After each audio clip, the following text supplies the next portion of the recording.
My name is Spencer Oberg. I live in Seattle, Washington. Coming to you live from the construction zone that is the garage of my new house. And I did just under 7 years incarcerated in the Washington prison system. And I am now the co-founder and CEO of Unincarcerated Productions. And I'm also an entrepreneur in the plant-based food space. We at Unincarcerated Productions decided to do this series because, well, we know exactly what it's like to be isolated, separated from loved ones. And yet, in those circumstances, we took a situation that many would consider to be the worst thing that could ever happen to you, going to prison, and for many of us, turned it into the best thing that ever happened to us. So who better than those who have been inside the unincarcerated to look to for guidance in times like this? Defy Ventures is an entrepreneurship training, almost like boot camp program, but it's not just about business and building one when you get out. It's about building your character and helping you to pursue self-development so that you can become a higher version of yourself while you're in prison and gain the internal foundation to pursue your dreams when you get out. You're about to see Victor Sauceda and Valin. Now, these two amazing young men were peer facilitators, leaders within the Defy community while they were inside.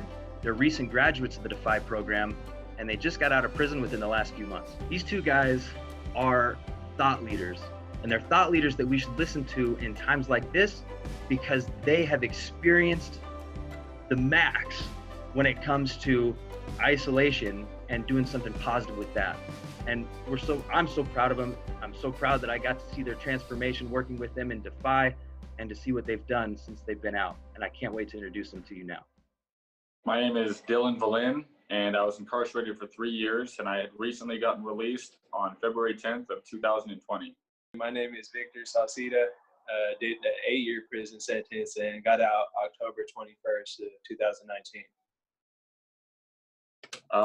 We were acquaintances in there. We hung out. And then obviously through the Defy Ventures program, that's where we actually really strived in our relationship because we've seen how much we could push each other to greater lengths, and Defy Ventures helped promote that growth. This coronavirus has really put things into perspective, and I could see how people could feel a loss of control of the situation because they're losing their life or their jobs, hours are being cut, all these things are happening at such a rapid pace. There's definitely a sense of loss of control. It brings me back to that time when I was in solitary confinement, how I dealt with it, just using those coping skills. Having spent 12 months in solitary confinement, the advice that I can give to you on ways to cope with a situation like this, if it's hard for me to give the right advice when it's literally the easiest advice in the world. It's just, you got to understand that things that are outside of your control, they're just that. Once you take your mind off all the crazy stuff that's going on out there in the world, and you're actually able to take time to take care of yourself, give yourself some grace, just to seriously evaluate where you are in life, where you want to be, who you want to be, and how you're going to get there, the steps that you're going to have to take.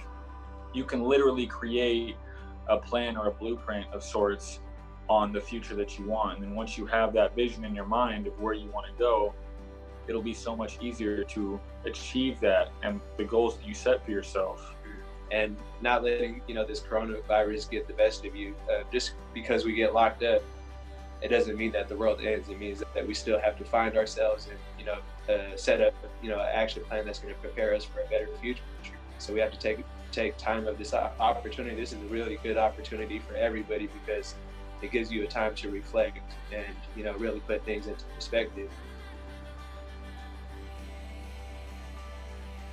What helps me, my top 5 would be meditation is the most important one.